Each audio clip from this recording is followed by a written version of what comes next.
La colère des pharmaciens, ils étaient en grève aujourd'hui, 200 d'entre eux devant le gouvernement à cause du prix des médicaments. Les pharmaciens dénoncent un manque de concertation. Des centaines de jeunes réunis à Pointe-Limier, c'est le SOFIP, le salon de l'orientation, de la formation et de l'insertion professionnelle. Il a lieu aujourd'hui et demain. Reportage sur ces jeunes déscolarisés qui se tournent vers l'armée ou la gendarmerie. Et à cette occasion, nous consacrons notre feuilleton de la semaine aux métiers porteurs. Aujourd'hui, portrait d'une aide-soignante. La santé, un secteur qui va embaucher dans les années qui viennent. Mais avant de développer ces titres, une nouvelle victime de la dengue au pays. C'est la 11e depuis le début de l'année. Il s'agit d'un homme de 54 ans qui résidait à Dimbéa. L'homme est décédé ce matin des suites de la dengue alors qu'il se trouvait dans le service de réanimation depuis dimanche. Selon le gouvernement, malgré le retour de la saison fraîche, la dengue est toujours présente au pays. Protégez-vous contre les moustiques avec des répulsifs ou encore détruisez bien tous les gîtes larvaires à l'extérieur comme à l'intérieur des habitations. Pas possible d'acheter des médicaments aujourd'hui, sauf dans les pharmacies mutualistes et de garde. 200 pharmaciens manifestaient devant le gouvernement. Ils s'insurgent contre le remaniement de la loi sur la fixation des prix des médicaments. Reportage sur place de l'INSEE Ouamo.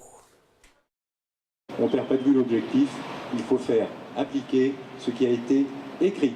S'il s'avérait que ce papier qui a été présenté aux élus du Congrès avant le vote ne correspond pas à ce qui va sortir en définitive, nous serions obligés de conclure qu'on a présenté aux élus du Congrès, c'est assez sérieux, c'est grave même, on a présenté quelque chose pourquoi ils se sont prononcés et qui aujourd'hui n'est pas mis en application.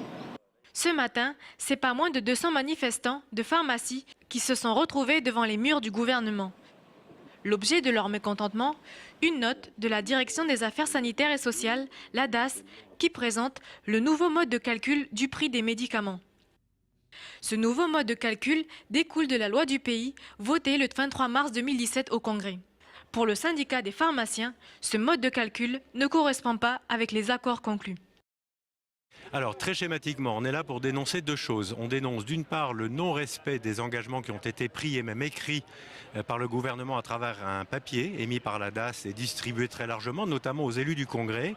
Et d'autre part, nous dénonçons, aux dernières nouvelles qui nous ont été communiquées, un changement radical, un volte-face décisionnel sur la façon de réaliser cette réforme et qui aura donc des effets toxiques pour la population. De l'autre côté, le gouvernement s'étonne de cette manifestation, alors que celui-ci s'était entretenu sur cette note il y a 3 mois avec le syndicat.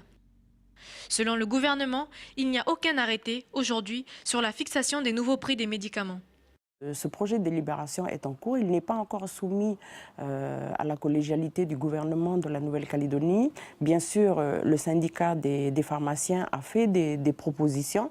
Nous avons fait faire une étude durant tout ce travail avec les pharmaciens. Donc il y a 5 scénarios, 5 options qui sont proposées aujourd'hui par le bureau d'études.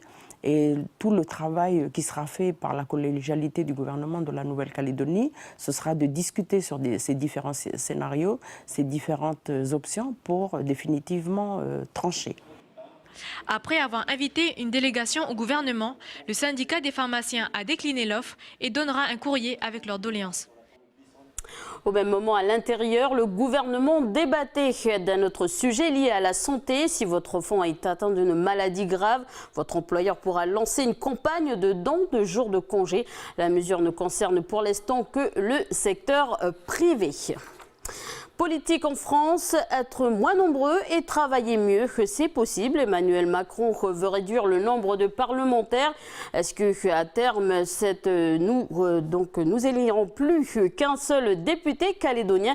En tout cas, le nouveau président propose une réduction d'un tiers de parlementaires. Il a annoncé devant les députés et sénateurs ce matin pour nous à Versailles. On l'écoute. La réduction du nombre de parlementaires. Un Parlement moins nombreux, mais renforcé dans ses moyens, c'est un Parlement où le travail devient plus fluide, où les parlementaires peuvent s'entourer de collaborateurs mieux formés, plus nombreux. C'est un Parlement qui travaille mieux. C'est pourquoi je proposerai une réduction d'un tiers du nombre des membres des 3 assemblées constitutionnelles. Je suis convaincu que cette mesure aura des effets favorables pour la qualité générale du travail parlementaire. Ça n'est pas céder à l'antiparlementarisme ambiant, bien au contraire, car les Français, pour leur majeure partie, en sont également certains. Cette réforme est indispensable. On reste en France, elle fait la fierté du pays où nos douces Françoise, elle aussi, est la première avocate kanak du barreau de Paris. Elle a prêté serment hier dans la nuit pour nous, née au pays d'un père martiniquais et d'une mère kanak originaire de Lifou. Je vous propose de l'écouter, des propos recueillis par nos confrères d'outre-mer 360. Donc être ici aujourd'hui, c'est beaucoup d'émotions. Je ressens une grande gratitude d'avoir pu effectuer ce parcours et puis d'en être arrivé là et d'avoir pu prêter serment. Et je ressens également beaucoup d'enthousiasme à intégrer la profession et à devenir une bonne avocate. Donc les projets, c'est de me constituer une belle expérience au barreau de Paris et éventuellement de passer un barreau étranger, donc éventuellement le barreau de Sydney. Il faut que je vois comment je peux m'organiser pour le faire parce que l'idée c'est quand même de revenir à terme dans le Pacifique pour travailler entre la Calédonie et les pays qui lui sont proches. Donc voilà. Vous aussi, vous rêvez peut-être de devenir avocat. En tout cas, si vous posez des questions sur votre avenir professionnel, le SOFIP a lieu en ce moment même et ce jusqu'à demain. Le SOFIP, c'est le salon de l'orientation, de la formation et de l'insertion professionnelle. L'armée ou encore la gendarmerie attire de plus en plus de jeunes déscolarisés. C'est le constat qu'Adrien Espinoza a fait ce matin en arrivant sur place. Regardez plutôt ce reportage. La 9e édition du Salon de l'orientation, de la formation, de l'insertion professionnelle, autrement dit le SOFIP, a ouvert ses portes ce matin au stade de Poindimié. De nombreux jeunes ont pu arpenter les allées de ce salon, l'idée étant de regrouper au même endroit les professionnels et les jeunes.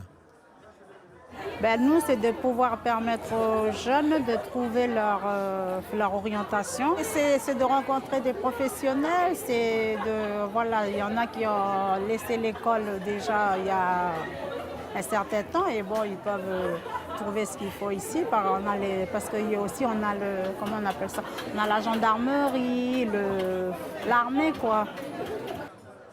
L'occasion pour plus de 60 organismes venus avec des professionnels de répondre aux questions de tous. Chaque année, ce sont plus de 1000 jeunes qui participent au SOFIP, orientés cette année autour de 3 axes: acquérir une qualification, disposer d'un soutien et entreprendre une activité. Moi je suis en terminale, donc je suis venue surtout pour regarder l'université c'est comment et qu'est-ce qu'on peut faire plus tard. Et je sais déjà dans quelle université, comment je vais m'orienter, donc c'est juste pour voir quelle école peut m'accepter en fait. Puis surtout après, au nord, parce qu'au sud il y a le salon de l'étudiant, un truc comme ça là. Mais ici il n'y a rien, donc c'est bien qu'il y ait quelque chose pour tout le monde. Voilà. Je suis venu voir un peu ce qui se passe comme métier, les métiers qui se passent sur la Nouvelle-Calédonie en fait. Donc, je viens de France et voilà, des métiers très intéressants. Moi j'aimerais bien revenir en Calédonie pour travailler justement dans ces métiers-là, tout ce qui est écologique. Parce que voilà, c'est l'avenir de notre pays qui est en jeu. Et les gens qui travaillent au SOFIP sont très agréables. Ils ont répondu à toutes les questions que je leur ai posées. Et voilà, je sors avec beaucoup de renseignements et beaucoup plus déterminé. Le salon, organisé par la mairie de Poindimié et la Défige, est ouvert demain toute la journée à partir de 8 h. Le SOFIP, c'est l'espace d'information, de formation et d'orientation pour tous. Et en plus, c'est gratuit. Et justement, certaines personnes ont changé de métier parce que la première orientation n'était pas la bonne. Comme Maïté Tidjine, elle était conductrice d'engin à Cognambo-Nickel et aujourd'hui elle est aide-soignante. Ce métier fait partie des métiers porteurs, ces métiers où l'offre est plus forte que la demande. C'est la suite de notre feuilleton. Regardez ce reportage d'Océane Zobler.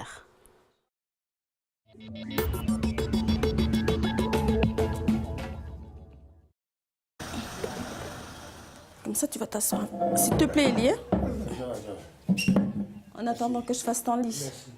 Là, je vais faire la désinfection du lit du monsieur et ensuite celle de l'autre patiente quand elle va partir. Chaque matin à 6h45, Maïté commence sa journée par les mêmes rituels.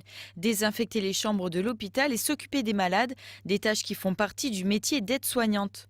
Pour elle, ce n'est pas un problème, au contraire.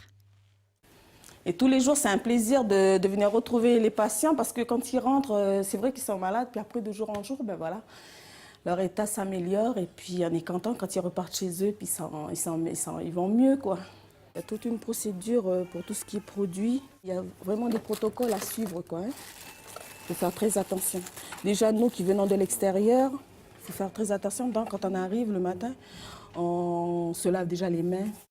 Maïté a appris à réaliser toutes ces tâches durant sa formation de 10 mois à l'Institut de formation des professions sanitaires et sociales de Nouvelle-Calédonie. Elle s'est donné tous les moyens d'y arriver, même si ça n'a pas toujours été facile. C'est vrai qu'après la formation, elle a été longue. Puis nous, les gens de la brousse, quand on arrive au nord, au sud, c'est pas tellement évident. Mais quand on aime, quand on veut faire un métier que l'on aime, alors on est prêt à tout. Puis bon, comme on était nombreux, il y avait une certaine solidarité entre nous. Il y avait ceux qui étaient plus jeunes, ceux qui étaient plus âgés. Mais ce qui était bien, c'est parce que les plus jeunes, ben voilà, donnaient la main, aider les plus âgés, comme les plus âgés, c'était bien, quoi. Pour 2018, le concours d'aide-soignant est déjà ouvert. 700 personnes se portent actuellement candidats pour un quota de 60 places, des quotas qui ne cessent d'augmenter depuis 2010. Alors, quelles sont les qualifications pour exercer ce métier? Réponse de Fabienne Federspiel, directrice adjointe de l'IFPSS, l'Institut de formation et des professions sanitaires et sociales. Alors, ces formations sont connues pour être porteuses puisqu'elles débouchent sur des diplômes et tous nos diplômés ont du travail en Calédonie. Moi, je veux dire ça. Donc, ces métiers sont très exigeants. Ce sont des métiers de l'humain avec toute la complexité de l'être humain et qui demandent vraiment des compétences et des aptitudes pour exercer dans ce domaine. Ce sont des métiers aussi où la responsabilité est très importante et qui engagent beaucoup de la personne quand on suit ce type de formation et quand on travaille dans ce domaine. C'est la fin de ce journal. Merci de nous avoir suivis. À suivre la météo, puis notre émission Bienvenue dans la bande avec Camille Monnier. Bonne soirée sur Calédonia.